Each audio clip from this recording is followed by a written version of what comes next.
Hello दोस्तों, श्रवण police blog में आप सबका स्वागत है। आई होप कि आप लोग स्वस्थ होंगे, मस्त होंगे। दोस्तों, ये जो चेहरा पर थोड़ा सा मुस्कुराहट है दोस्तों, ये मेरे पापा का थोड़ा सा स्वास्थ्य में इजाफा हुआ है, थोड़ा सा अच्छा हुए हैं। वही खुशी है कि थोड़ा थोड़ा सुधार आ रहा है उनके स्वास्थ्य में। दोस्तों, आज हम लोग बात करेंगे और सेट भी मारेंगे। आज बात करने वाले हैं कि 19,838 का कुछ अभ्यर्थियों का कमेंट्स आया है, उसके बारे में थोड़ा सा बात करते हैं। तो देखिए, एक है काजल कुमारी जो कि पूछ रही हैं, एसी कैटेगरी से है, पूछ रहे हैं कि भैया मेरा जो है 30 साल हो गया है, क्या मैं बिहार पुलिस का एग्ज़ाम दे सकता हूँ? तो आप फार्म भर चुके हैं तो ज़रूर दीजिएगा, कोई दिक्कत ना है। 30 साल तक अवेलेबल रहता है बिहार पुलिस का। अगर कोई फॉर्म भी आता है तो आपका 30 साल आपका रहता है। अगर 30 साल आपका है, ज़्यादा नहीं है, तो आप फॉर्म भी भर सकते हैं, एग्ज़ाम भी दे सकते हैं, ठीक है। और एक और गर्ल्स हैं जो पूछ रहे हैं, उनका नाम है कोमल कुमारी। वो पूछ रहे हैं कि कितना नंबर पर रिटेन हो सकता है, मुझे रिप्लाई दीजिए। तो मैं बता देना चाहता हूँ कि कोमल जी, अगर आप मेरे वीडियो को देख रहे हैं तो ध्यान से सुन लीजिए।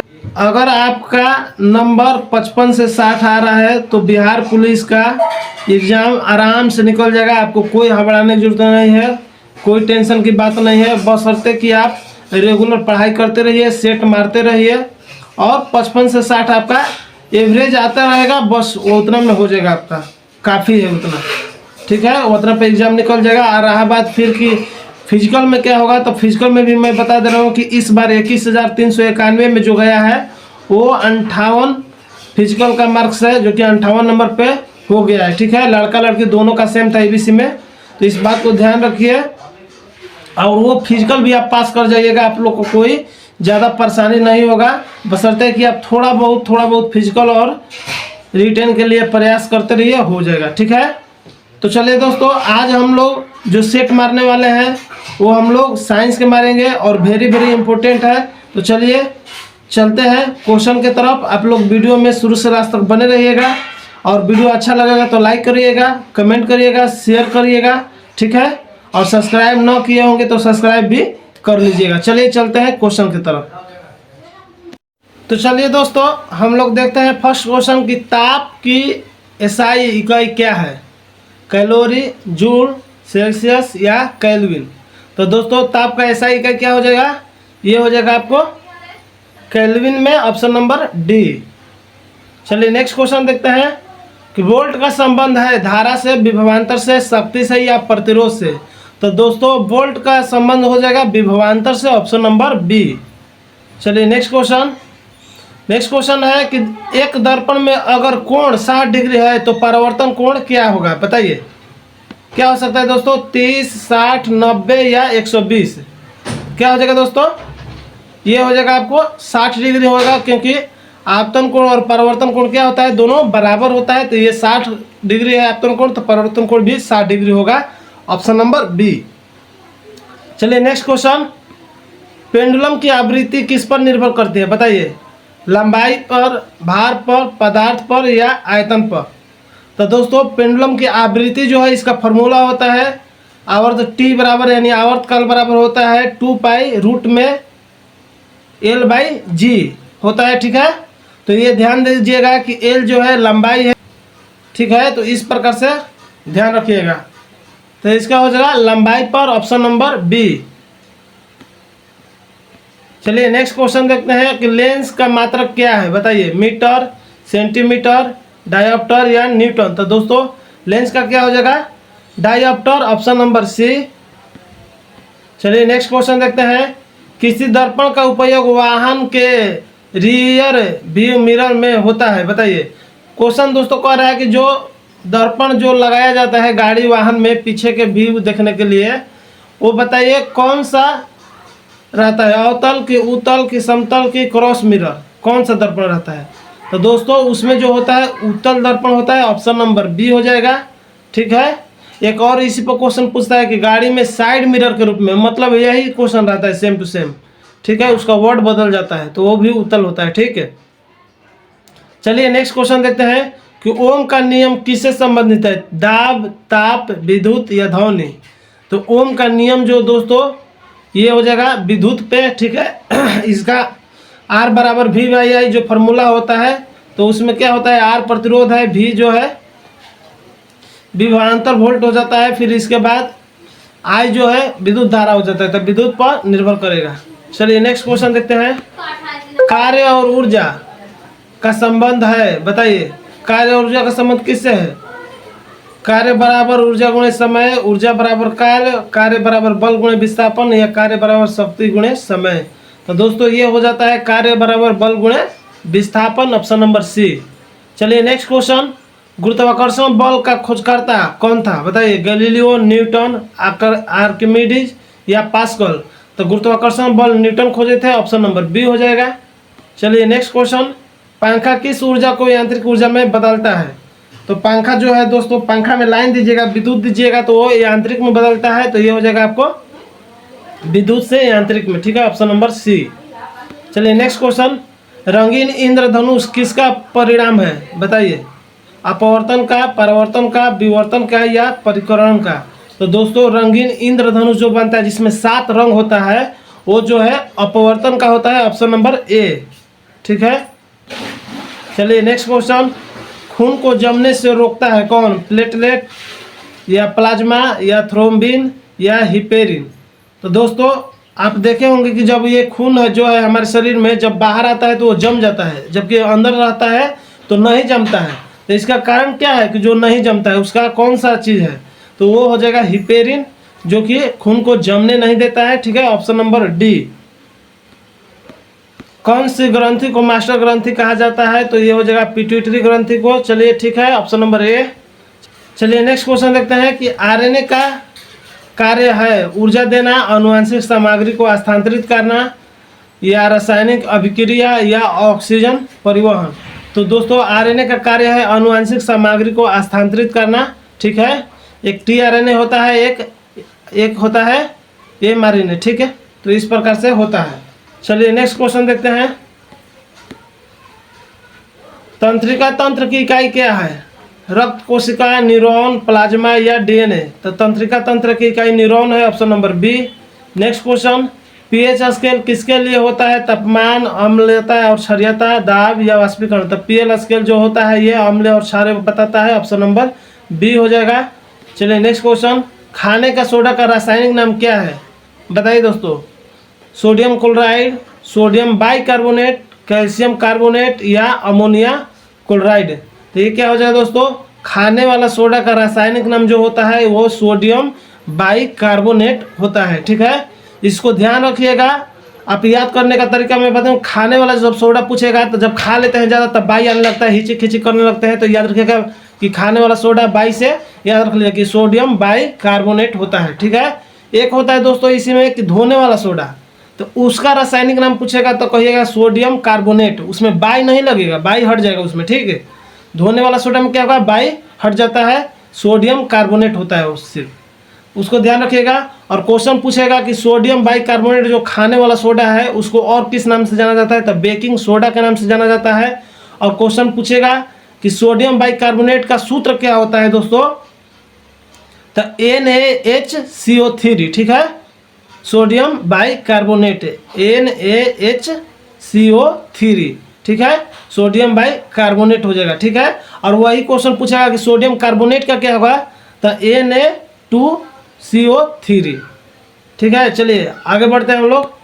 नेक्स्ट देखते हैं कि पानी का कठोरता किससे होती है, कैल्शियम या मैग्नीशियम से, लोहा से, सोडियम से या सल्फर से।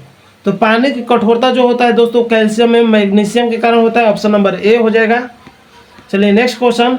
स्टेनलेस स्टील में प्रमुख धातु क्या है, माने प्रमुख धातु क्या है उसमें, स्टेनलेस स्टील। तो दोस्तों पहले मैं बता दूं कि स्टेनलेस स्टील जो बनता है लोहा, क्रोमियम और निकेल से बनता है, ठीक है, ये तीनों मिलकर बनता है। और सबसे प्रमुख जो धातु होता है उसमें लोहा होता है, तो इसका ऑप्शन हो जाएगा ए लोहा।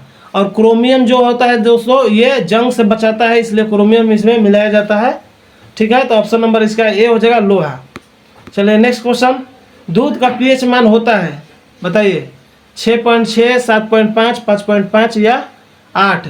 तो दोस्तों दूध का जो पीएच मान होता है दोस्तों आप ध्यान रखिएगा थोड़ा सा अम्लीय होता है, तो ये 6.6 से लेकर 6.5 से लेकर 6.7 या 8 तक होता है, ठीक है, तो इसमें ध्यान रखिएगा, इसका ऑप्शन नंबर ए हो जाएगा 6.6। चलिए नेक्स्ट क्वेश्चन देखते हैं कि पानी में गैसों का घुलना कौन सी प्रक्रिया है, बताइए। रासायनिक, भौतिक, जैविक या रासायनिक परिवर्तन। तो पानी में गैसों का घुलना कौन सी प्रक्रिया हो जाएगी दोस्तों, ये भौतिक प्रक्रिया है, ठीक है। पानी में गैस घुल जाएगा, फिर इसके बाद वाष्प बनकर गैस भी खत्म हो जाएगा, पानी भी अलग हो जाएगा, ठीक है। तो इसको ध्यान रखिएगा, ऑप्शन नंबर बी। चलिए नेक्स्ट क्वेश्चन, धातु चमकदार क्यों होती है, बताइए। क्यों होती है दोस्तों, इलेक्ट्रॉनों के कारण, न्यूट्रॉनों के कारण, प्रकाश अपवर्तन के कारण या मुक्त इलेक्ट्रॉन के कारण। तो धातु जो चमकदार होती है दोस्तों, ये मुक्त इलेक्ट्रॉन के कारण होती है, ठीक है। Option number D. Next question है कि वोल्ट मीटर का प्रयोग किसे मापने के लिए होता है, धारा, विभवांतर, शक्ति या ऊर्जा। तो दोस्तों वोल्ट मीटर का प्रयोग किया जाता है विभवांतर को मापने के लिए, ऑप्शन नंबर बी हो जाएगा। चलिए नेक्स्ट क्वेश्चन, वस्तु का भार कहाँ सबसे अधिक होता है, भूमध्य रेखा पर, ध्रुव पर, पर्वत पर या समुद्र तल पर। तो दोस्तों वस्तु का भार सबसे अधिक जो होगा ध्रुवों पर होगा, क्योंकि जी का मान सबसे अधिक ध्रुवों पर होता है, ठीक है। और सबसे कम कहाँ होगा, तो वो हो जाएगा केंद्र पर, ठीक है, सबसे कम होता है, ध्यान रखिएगा। चलिए नेक्स्ट क्वेश्चन देखते हैं, विद्युत शक्ति का एसआई मात्रक है, तो विद्युत शक्ति का एसआई मात्रक क्या हो जाएगा, एम्पियर, ओम, वाट या वोल्ट। तो शक्ति का मात्रक क्या होता है, वाट होता है, तो ऑप्शन नंबर सी हो जाएगा।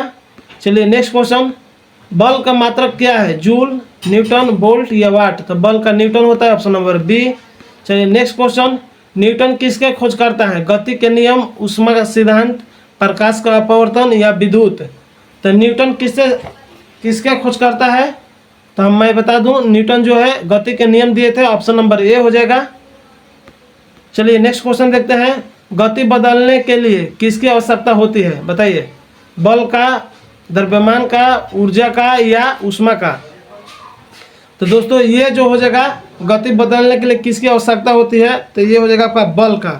कोई भी वस्तु अगर स्थिर अवस्था में है या धीरे धीरे चल रहा है तो उस पर अगर बल दीजिएगा तो उसके गति में परिवर्तन होगा, गति क्या होगा, बदलेगा, ठीक है। तो बल लगाना पड़ता है, ऑप्शन नंबर ए हो जाएगा।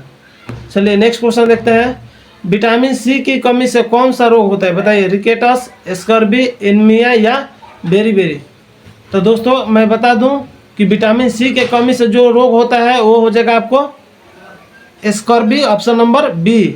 देखिए दोस्तों मैं बता रहा हूँ, ए बी सी और डी, चार को याद रखिए लाइन से, ए बी सी और डी।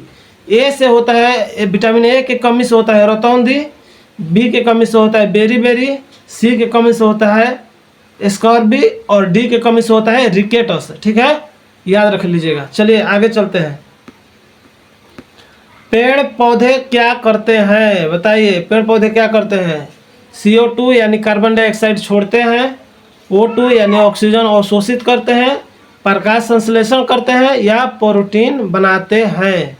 तो पेड़ पौधे क्या करते हैं दोस्तों, ये प्रकाश संश्लेषण करते हैं, ठीक है, ऑप्शन नंबर सी। अब वहाँ पे ऑप्शन ए जो दिया है कि ऑक्सीजन छोड़ते हैं दोस्तों, सॉरी कार्बन डाइऑक्साइड छोड़ते हैं, तो कार्बन डाइऑक्साइड छोड़ते नहीं है, कार्बन डाइऑक्साइड लेते हैं, इसलिए वो नहीं मारेंगे, गलत हो जाएगा। और O2 अवशोषित करते हैं दोस्तों, ये भी गलत है, क्योंकि O2 जो है ऑक्सीजन को छोड़ते हैं, अवशोषित नहीं करते हैं, इसलिए ऑप्शन नंबर बी भी नहीं होगा, ठीक है। और प्रोटीन बनाते नहीं है, प्रकाश संश्लेषण करते हैं, इसलिए ऑप्शन नंबर सी। चलिए नेक्स्ट क्वेश्चन देखते हैं, कौन सा विटामिन रतौंधी से संबंधित है, विटामिन ए, बी, सी और डी। तो अभी तीनों चारों बता दिए हैं कि ए से रतौंधी होता है, बी से बेरीबेरी होता है, ये सब कमी से, ठीक है। और सी के कमी से जो होगा दोस्तों वे स्कर्बी होगा, और डी से जो होता है रिकेटस होता है। तो इसका ए हो जाएगा रतौंधी, विटामिन ए के कमी के। चलिए नेक्स्ट क्वेश्चन देखते हैं दोस्तों, कह रहा है कि अमीबा किससे भोजन करता है, कसाब, पादप, झूठे पाँव या टेंटाकल। तो दोस्तों ये हो जाएगा अमीबा जो है झूठे पाँव से अपना भोजन करता है, ऑप्शन नंबर सी। चलिए नेक्स्ट क्वेश्चन देखते हैं, क्षार किसे कहते हैं, अम्ल, लवण, धातु ऑक्साइड या धातु हाइड्रा ऑक्साइड। तो दोस्तों क्षार जो होता है धातु हाइड्रा ऑक्साइड होगा, ऑप्शन नंबर डी। चलिए नेक्स्ट क्वेश्चन देखते हैं, तत्व की आधुनिक आवर्त सारणी किसने दी। आधुनिक आवर्त सारणी दोस्तों पूछ रहा है, तो आधुनिक आवर्त सारणी किसने दिया था, तो मोसले ने दिया था, ऑप्शन नंबर सी हो जाएगा, ठीक है। और खाली ऐसे बोलता कि आवर्त सारणी किसने तैयार किया था, तो मेंडलीफ ने किया था। ठीक है, तो इसको ध्यान रखिएगा, आधुनिक आवर्त सारणी मोसले ने दिया था। चलिए नेक्स्ट क्वेश्चन देखते हैं। कौन सी गैस गुब्बारे भरने में प्रयुक्त होती है? ऑक्सीजन, हाइड्रोजन, हीलियम या नाइट्रोजन? क्या हो जाएगा दोस्तों? तो गुब्बारे में भरने वाला गैस जो होता है दोस्तों वो हीलियम होता है, ऑप्शन नंबर सी हो जाएगा। ठीक है, हाइड्रोजन क्यों नहीं भरा जाता है दोस्तों? क्योंकि वो ज्वलनशील गैस है। ठीक है, इसलिए हाइड्रोजन को नहीं भरा जाता है, हीलियम को ही भरा जाता है। वायुयान के टायर जो है उसमें भी जो ट्यूब में भरा जाता है वो चीज़ हीलियम गैस ही भरा जाता है, इसको भी ध्यान रखिएगा। चलिए नेक्स्ट क्वेश्चन। कोई पदार्थ जल में पूरी तरह घुल जाए तो उसे क्या कहते हैं? बताइए, क्या कहिएगा? मिश्रण, घोल, विलयन या अपविलयन? तो दोस्तों कोई पदार्थ जल में पूरी तरह घुल जाए तो उसे क्या कहेंगे? तो उसे विलयन कहते हैं। दोस्तों यहाँ आपको बता दें कि यहाँ पर 3 वर्ड आता है, विलयन, विलेय और विलायक। ठीक है, तो विलयन कहेंगे जब दो मिश्रणों का जो हो जाता है, जैसे मान लीजिए कि शरबत है, पानी और चीनी मिल गया, शरबत बन गया, तो जो हो गया वो विलयन हो गया। उसका मिश्रण जो है चीनी और पानी का मिश्रण विलयन बोला जाएगा, उसको विलयन। और चीनी जो है पानी में घुल गया तो चीनी को बोलेंगे क्या? विलेय। और जिसको चीनी को घुलाया है यानी पानी ने घुलाया है तो पानी को बोलेंगे विलायक। ठीक है, तो ये ध्यान रखिएगा। चलिए नेक्स्ट क्वेश्चन देखते हैं। विटामिन डी की कमी से कौन सा रोग होता है? स्कर्बी, रिकेटस, एनीमिया या नाइट ब्लाइंडनेस? तो दोस्तों विटामिन डी की कमी से जो होता है आपको क्या हो जाएगा? ये हो जाएगा रिकेटस। एनीमिया जो होता है खून के कमी से होता है। ठीक है, नाइट ब्लाइंडनेस जानबे कर रहे हैं कि ये के कमी से होता है। चलिए, पौधों में भोजन संग्रहित होता है, बताइए, बीज में, जड़ में, पत्तियों में या उपयुक्त सभी में? तो दोस्तों पौधों में जो है भोजन संग्रहित होता है, ये हो जाएगा आपको उपयुक्त सभी में। और एक और यहाँ से क्वेश्चन दोस्तों पूछता है कि पौधा जो है अपना भोजन किस रूप में संग्रहित करता है? तो वो स्टार्च के रूप में संग्रहित करके रखता है। ठीक है, चलिए नेक्स्ट क्वेश्चन देखते हैं। प्रोटीन का पाचन कहाँ होता है? आमाशय, छोटी आंत, बड़ी आंत या मुंह? तो प्रोटीन का पाचन जो होता है आमाशय में होता है, ऑप्शन नंबर ए। और भोजन के पूरी तरह पाचन कहाँ पे हो जाता है? छोटी आंत में हो जाता है। ठीक है, और भोजन की शुरुआत कहाँ से होता है? भोजन पचने की शुरुआत कहाँ से होता है? तो वह मुंह से होता है। ठीक है, ऑप्शन नंबर इसका ये हो जाएगा, आमाशय प्रोटीन का पाचन होता है। चलिए नेक्स्ट क्वेश्चन देखते हैं। कोशिका का मस्तिष्क किसे कहा जाता है? माइटोकॉन्ड्रिया, केंद्रक, साइटोप्लाज्म या राइबोसोम? तो दोस्तों ये हो जाएगा आपको केंद्रक मस्तिष्क बोला जाता है कोशिका का। चलिए नेक्स्ट क्वेश्चन देखते हैं कि थैली के रूप में हवा से भरे अंग जिन्हें मछली तैरने में सहायता मिलती है उसको क्या बोलते हैं? बताइए, गलफड़े, ब्लैडर, फेफड़े या स्विम ब्लैडर? तो दोस्तों उसको बोलते हैं swim bladder, option number D हो जाएगा। चलिए नेक्स्ट क्वेश्चन। रुधिर किस प्रकार का ऊतक है? पेशिया, संयोजी, तंतु या तंत्रिका? तो दोस्तों रुधिर जो है संयोजी ऊतक है, ऑप्शन नंबर बी हो जाएगा। चलिए नेक्स्ट क्वेश्चन। जितना करा रहा हूँ ध्यान से सुनिए, बढ़िया से सुनिए, आपका क्वेश्चन लड़ेगा एग्जाम में, ये पूरा गारंटी है, इसलिए आप लोग ध्यान से पढ़ते रहिए। और दोस्तों जब 2-4 नंबर के लिए छटिएगा ना तब समझ में आता है कि यार थोड़ा सा और अच्छा से पढ़ लेते तो अच्छा रहता है। इसलिए आप लोग ध्यान से देखिए, इसको मजाक में मत लीजिए, क्योंकि आपके अगल बगल में हो जाता है, आपका ना होता है तो कितना बुरा लगता है। इस चीज़ को आप भी फेस करते होंगे, हम भी फेस करके देख चुके हैं। ठीक है, तो चलिए इसलिए ध्यान से आप लोग पढ़ाई करते रहिए। आइए, लीवर कौन सा पाचक रस स्रावित करता है? पित्त, अमाशय रस, अग्नाशय रस या लाल? तो लीवर जो है ये जो है पित्त स्रावित करता है दोस्तों, ऑप्शन नंबर ए हो जाएगा। और पित्त जमा होता है कहाँ? तो पित्ताशय में। ठीक है, और अग्नाशय जो है पेंक्रियाज, ये जो है वहाँ से पेंक्रियाज अग्नाशय से इंसुलिन स्रावित होता है। चलिए नेक्स्ट क्वेश्चन देखते हैं।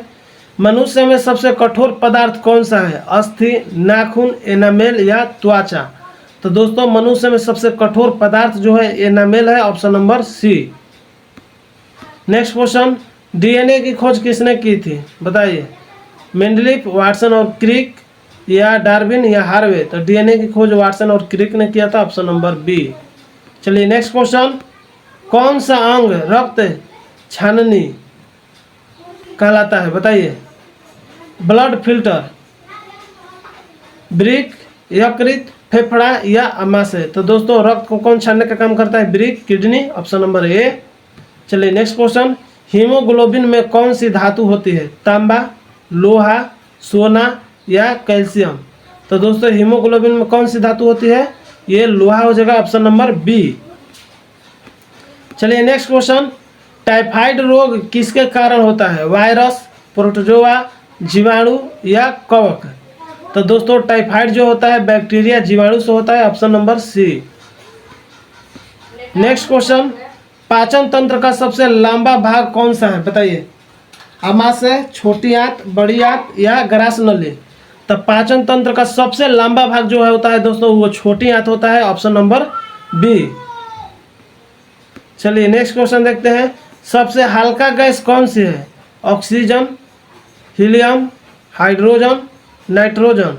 तो दोस्तों सबसे हल्का गैस जो होता है वो हाइड्रोजन होता है, ऑप्शन नंबर सी। चलिए नेक्स्ट क्वेश्चन देखते हैं, परमाणु का सबसे भारी कण कौन सा है? प्रोटॉन, न्यूट्रॉन, इलेक्ट्रॉन या न्यूक्लियस? तो परमाणु का सबसे भारी कण क्या हो जाएगा दोस्तों यहाँ पे? तो दोस्तों हो जाएगा सबसे भारी कण न्यूट्रॉन हो जाएगा, option number B. Next question है कि ऑक्सीकरण की प्रक्रिया में क्या होता है? इलेक्ट्रॉनों का नुकसान, इलेक्ट्रॉनों की प्राप्ति, न्यूट्रॉन जुड़ते हैं, परमाणु विभाजन होते हैं? तो दोस्तों इलेक्ट्रॉन जो होता है नुकसान होता है ऑक्सीकरण में, ठीक है। ये दो प्रकार का होता है, ऑक्सीकरण एवं अवकरण, ठीक है। ध्यान दीजिएगा, ऑक्सीकरण में क्या होता है? इलेक्ट्रॉनों को त्याग किया जाता है, ठीक है। और अवकरण में क्या होता है? इलेक्ट्रॉनों को ग्रहण किया जाता है। यहाँ पे ध्यान रखिएगा। तो इसका ऑप्शन नंबर ए हो जाएगा, इलेक्ट्रॉनों का नुकसान होता है, ठीक है। चलिए नेक्स्ट क्वेश्चन देखते हैं, गैसों को द्रव में बदलने की क्रिया को क्या कहते हैं?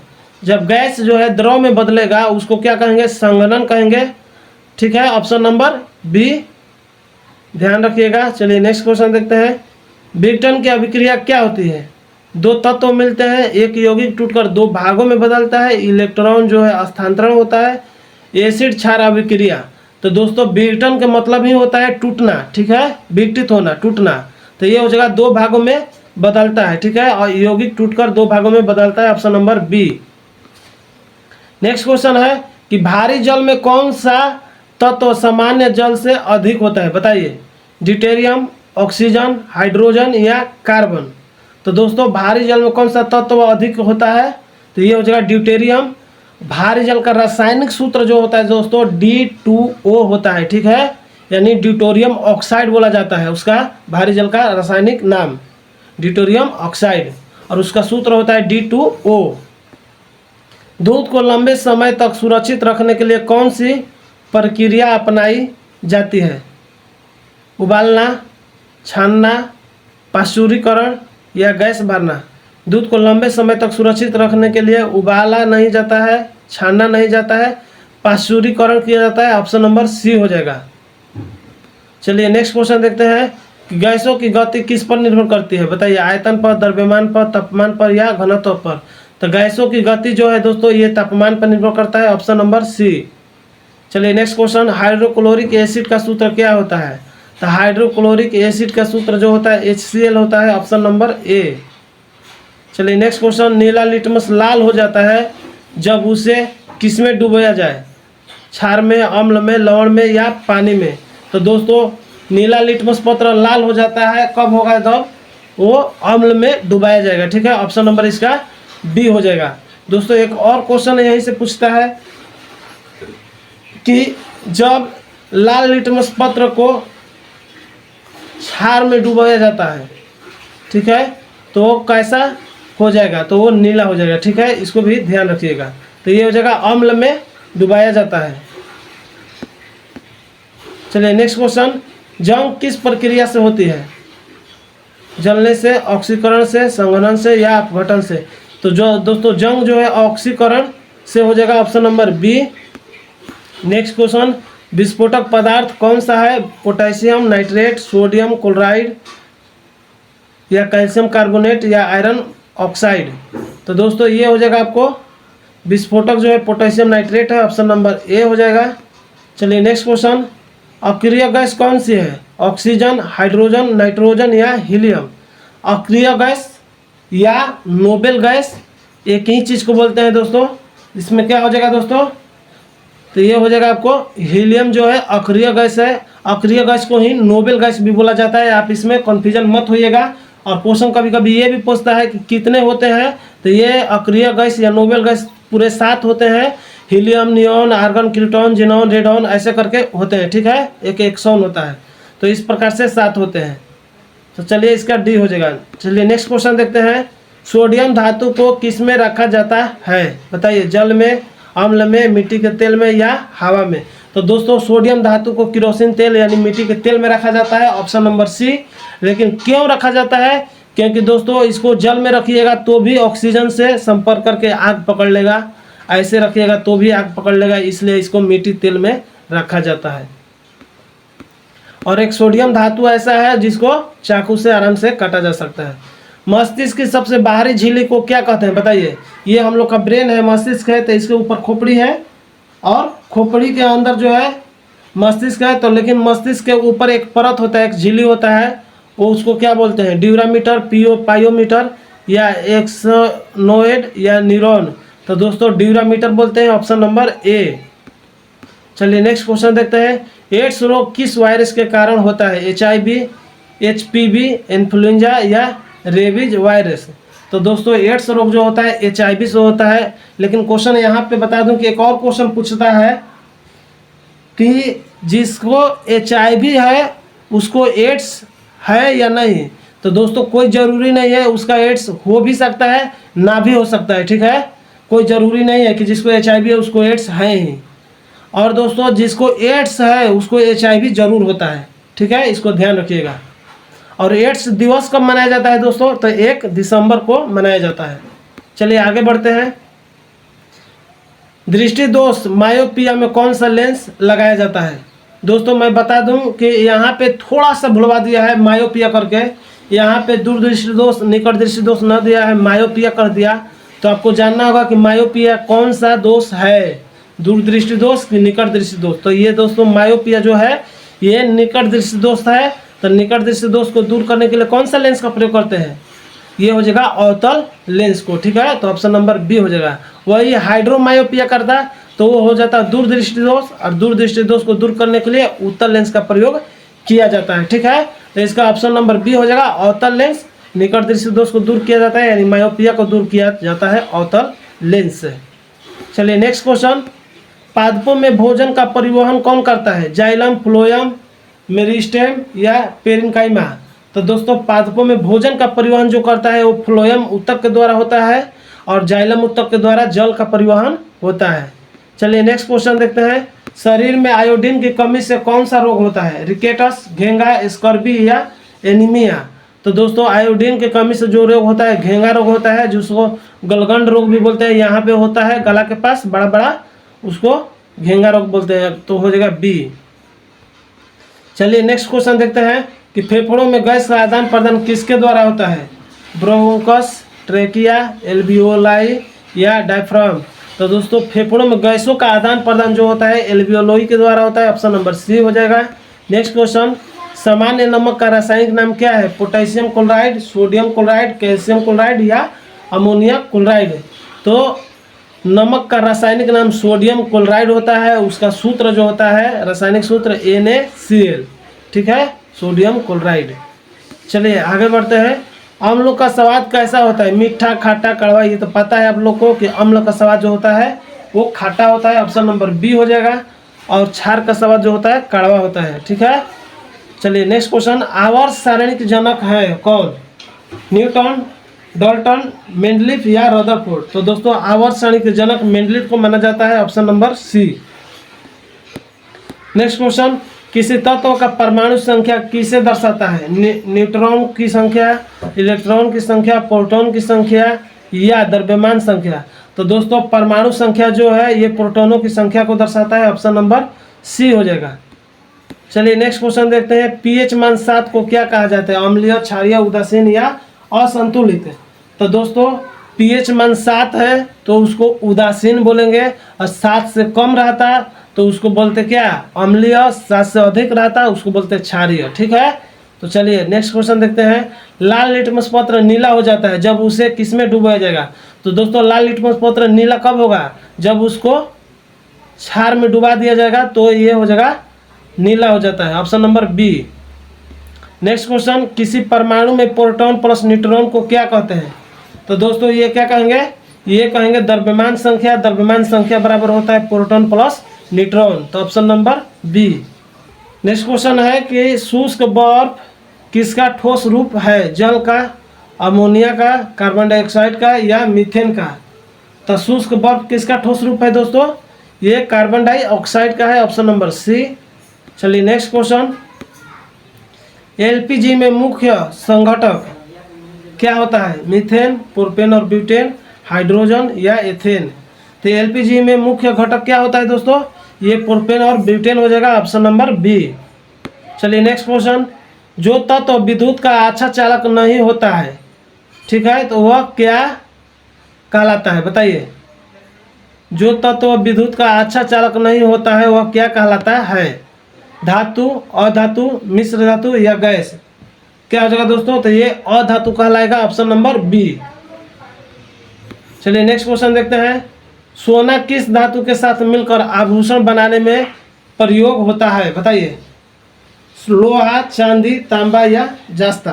तो ये दोस्तों क्या हो जाएगा दोस्तों? आपको तांबा मिलाकर धातु, इसमें सोना में आभूषण बनाया जाता है। ठीक है, चलिए नेक्स्ट क्वेश्चन, पृथ्वी का सबसे प्रचुर मात्रा में पाए जाने वाला तत्व कौन सा है? तो पृथ्वी का में सबसे प्रचुर मात्रा में पाए जाने वाला तत्व जो है 80 अल्फा SPM, यानी ऑक्सीजन, सिलिकॉन, एल्यूमिना, ऐसे करके होता है। तो सबसे पहले ऑक्सीजन हो जाएगा। Option number B. ठीक है, ऑप्शन नंबर बी हो जाएगा। चलिए नेक्स्ट क्वेश्चन देखते हैं। तत्वों की आधुनिक आवर्त सारणी कितने समूहों में बांटी गई है? 7, 8, 18 या 10? तो दोस्तों आधुनिक आवर्त सारणी कितने समूह में बांटी गई है? तो समूह 18। ठीक है, ऑप्शन नंबर सी हो जाएगा, ध्यान रखिएगा। चलिए नेक्स्ट क्वेश्चन देखते हैं। पेट्रोलियम का प्रमुख घटक क्या है? अल्कोहल, हाइड्रोकार्बन, एसिड या ग्लूकोज? तो हाइड्रोकार्बन हो जाएगा। Option number B. चलिए नेक्स्ट क्वेश्चन, पहले जंग किस धातु पर लगता है? तांबा पर, लोहा पर, एल्युमिनियम पर या चांदी पर? तो दोस्तों पहले जो जंग लगेगा वो सबसे पहले लोहा पर लगेगा। ऑप्शन नंबर बी हो जाएगा। तो दोस्तों क्वेश्चन खत्म हो गया। चलिए, अगर क्वेश्चन अच्छा लगा हो, वीडियो अच्छा लगा हो तो वीडियो को लाइक कीजिए। चैनल को अगर सब्सक्राइब न किए हैं तो चैनल को सब्सक्राइब कर लीजिए, दोस्तों को शेयर कीजिए और मेरे वीडियो और चैनल से जुड़े रहिए और इसी प्रकार से आप लोग सेट मारते रहिए। मैं आपको बता दूं कि अगर आपका सेट में 70 नंबर तक आ रहा है तो आप एकदम निश्चिंत रहिए, आपका रिजल्ट कोई नहीं रुकेगा, चाहे आप किसी भी कैटेगरी से हो। ठीक है, इतना ध्यान रखिए। तो चलिए मिलेंगे अगले वीडियो में, तब तक के लिए जय हिंद, जय भारत।